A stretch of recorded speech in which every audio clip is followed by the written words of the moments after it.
I I've been doing the same thing that I've always been doing. So it's really kind of strange. Uh, an essential worker, like at the top end of that list, and I've literally been all over Northwest Pennsylvania. Not a thing's changed. I've been all over the place through this whole thing. The only difference is now that lockdown's ended, there's more cars in the road, pretty much. That's it. So I've been through the whole thing. And so, has it affected your writing in any way? I think it has in a good way. I wish I had more time to write because just the whole sort of thing. I like to write strange things and kind of spacey or scientific at times. And this whole thing has brought so many new words that people would have thought I was from another planet if I'd have used before, like pandemic or all these interesting sort of things, ideas, and words that can be added to poems uh, that people actually understand. I've got more coming in that respect. I'm writing one called Black Swan, which with the stock market at all-time highs before, that would seem insane, but pretty soon people will understand what a black swan is. And that's due to this very same situation. Yeah, I've seen you've continued to publish poems regularly on the Writer's Block Party website. I like you kind of hate to spam people. I write a lot more than I post, but I try to limit it to one a day. And I post maybe a third of what I write. You don't, too much of a good thing can be burdensome. So I kind of hate to burn people out. But I like to do it as I guess for posterity and to keep a record because I like to number them. And even when I lose track of them, I'm kind of using Facebook as a storage device because then I can go in, and I've done that, go back 2-3 years and literally go by the number of the one I've posted and it'll come up. So it's kind of like a filing cabinet. You've not been able to attend any writers group meetings during this pandemic. No, just the Zoom video meetings, but that was kind of interesting though in its own right. Does the difference between the virtual versus in-person meetings, do you think there's a difference feel between the two of them? Oh, certainly. Yeah, certainly. Because you don't have to mute or have latency issues with the internet, things like that. Yes, there's a big difference. Hopefully, we'll be able to do one soon in person. Have you been worried about getting the virus yourself? Uh, I suppose I don't watch TV, so I'm not hyped up like so many people are. I think it's a little over hyped up to a point. The media always does that. They kind of grind something into the ground, and I think that's really made people worry. Uh, yeah, I've been a little bit concerned, but to tell you the truth, I'm pretty sure I had this in the November, December timeframe, and I know at least 180 people now that I've talked to that say the same. EMS, whole groups of EMS people, police stations, you name it. That pretty sure they already had this. So no, I'm not that concerned about it. And plus, I'm very good at fighting things off and never get the flu ever. And anytime I get something, I usually beat it right back down. So, but I take vitamins. I get sun. So many people are like, and during this whole pandemic, they said stay at home order. And I know a lot of people are in apartments or in place where there's really nothing that they can do. But I have two big yards, and it's like, don't stay in your house. You need the sunlight. You need the fresh air. Take your vitamins, that sort of thing. I think that has a tremendous effect on your health, a person's health and well-being. And I drive all over the place, so I get plenty of windshield sun time, even in the winter. Lots of vitamin D. Well, talk about your writing process. How do you go about writing, and what kind of stuff do you write? I write about pretty much anything, and it's not so much that I sit down and plan it, but it can come from several sources.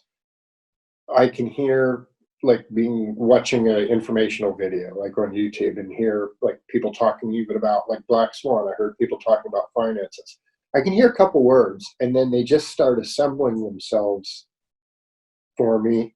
And it's not so much that I want to write a poem or I'm setting out to write a poem, because I almost never do. It's more like it just happens. Or a lot of times I'll listen to music. I like to listen to electronic. I like all music, but I like electronic dance and trance music and things like that. And I'll just hear something, and the words will just, I'll just start coming up with phrases and words. And even though often I really don't feel like writing anything, or I don't want to write anything, it almost, I don't know, I'm kind of compelled to do it. So anymore, I don't argue, because that creativity inside, kind of like a little child, I say, inside that wants to play, will nag me until I do write it. So I pretty much now, I don't argue, I just write it, whatever. Usually I usually can write a poem very quick. Of course, I write simple poems as well. So I just do it, and I just simply do it for fun. That's the only reason I do it. I enjoy doing it. Amongst the writers group, there's a lot of people who write poetry, but most of them don't write poems that rhyme, whereas you tend to write poems that rhyme. Hmm. Why do you like rhyming poetry better, or is that just a style you feel more comfortable doing? I can do some of the other stuff, and I've tried, but for me, uh, those poems aren't fun. Just my opinion, and my mind likes to have fun. So that's primarily why I like to do that sort of thing, and I just kind of automatically do it. And in today's world, I'm also a contrarian in many things, from investing to you name it. I'm a contrary nature, and most of the world now has gone to a free verse or a more prose-like poetry, which focuses more on, I guess, the skillful assembly of words, and then kind of guide, in often cases, of course, there's many different types, but guiding people in a specific imagery to kind of get a whole, like a story or a whole sort of picturesque idea across, which I think can be very beautiful. And there's a lot of skill required in doing that.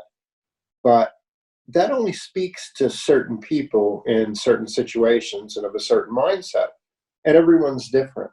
So I prefer personally, especially since I'm a contrarian, to do it just the opposite, rather than leading someone and completely describing something and using every descriptive thing that I can to make it a very bright and deep picture to where you can analyze it. Say, if you were really loved English and loved English language, you could sit down and analyze it as an academic, or else as someone that just loves it. I do just the opposite. I keep that part very, very light. And rather than use words and exact descriptions, I try to instill an emotional sense, a deeper emotional sense in what I write, and leave it very open ended. And this is to, rather than guide the person or show them what I can write or can't write, I'm giving them an opportunity for them to take those things that I've written, those emotions and feelings, and for them to run with it and make their own creation, even though they aren't writing something, but see, make their own creation as they think about it in their mind and how it applies to them. And that's just my place in the sphere. Like I said, we all speak to different people. I learned that from I was a radio preacher for 5 or 6 or 7 years, whatever it was. And I had competitors in that, and we were all kind of different, but we were friends. And one of the things that we learned that helped us get along in the end is we found out that different people speak to different people in different styles. I knew people that were very brash, and they spoke to certain type of people. I was much more, they would call me mamby-pamby. Some people thought I was too mamby-pamby for a end of the world type of preacher or whatever. But there were certain people I spoke to that they could not speak to. And this is a principle I've carried on since then. So, when people try to get me to conform or want me to conform, as occasionally happens to the way they do things, I know better because we're all here to serve a different purpose and to speak to a different group of people. So that's what I try. Have you had opportunities to articulate your views on poetry before? Have you had this discussion with other people before? Oh, yeah. Yeah, I have. I have had it with people in just different places. Oh, yes. Oh, yes. And I have people that ask me questions at different times or contact me and are interested in why I do things, whether it's on a message platform or in person. I have had a lot of people actually ask me. But most of my friends aren't writer people. I'm kind of like I was just driving my tractor here a little while ago. I took the day off, you know. And I'll probably crack a beer open here a little later. I'm not like sitting down reading books, so I'm a different type of person now as well. A talker, not a typer so much. Let's put it that way. You haven't been affected very much about the lockdown because you get to travel or need to travel around a lot of. How do you think it's affected other people that are more dealing with the shelter in place stuff? Do you think they have different perspectives on it than you do? Because Oh, yeah, certainly. And I know some of them, and I've talked to them, and I think it's it's going to drive you cabin crazy, cabin fever, stir crazy. It's to be placed in a dystopian situation, kind of like a sci-fi situation with the fear and the angst, and then to not even be able to go out and relate to another person, to only have information coming in from whatever media, whether it's social media or mainstream media, that has to be really wear on a person's psyche and just their emotional state. And then, of course, we come out of this and then have the whole new problems that are happening with not so much protesters, that's fine, but the riot part. So that's just adding another layer to this. So I do feel bad for them. And people need to get out more. And hopefully that's going to continue to ramp up. I'm worried about this because I have some breathing problems at times, and so I'd be at a high risk for it. So it's been concerning with me, but I can't sit around and not do anything. Right. So I've been like fairly frequently getting up and like driving to Du Bois and getting takeout food and sitting in the park, go out and eating it just to get away. I even met Ray Begay up at Burger King a little while ago, and he was like really worried about his wife, and we sat in our own cars and just like chatted through open windows. That's kind of neat you were able to do that, yeah. So there's ways to reach out to people, I guess. Yeah, there are. This whole pandemic thing, this is the time, like I've said several times before, this strange situation that we were all got thrown into, this is the time for artists to shine. Painters or singers or writers. It's a time for them to, rather than retreat, try to make sense of it and explain it to other people. So for what little I can do, what little impact it has, and even help me to write. Writing helps me, not just other people. I want to keep doing that. And so thanks for participating. That's no problem. Flying by the seat of your pants, nothing wrong with that. And not knowing how something's going to end up, I think is good, because that's something I forgot to say about the way I write poetry. I have no idea usually how it's going to end up. It almost writes itself, and that makes it fun. What it is an external stimulus of, because creativity, I believe, is an external stimulus as part of it. You have an external stimulus input of the universe or circumstance or whatever that's helped guiding the creative process, and that's what creativity is.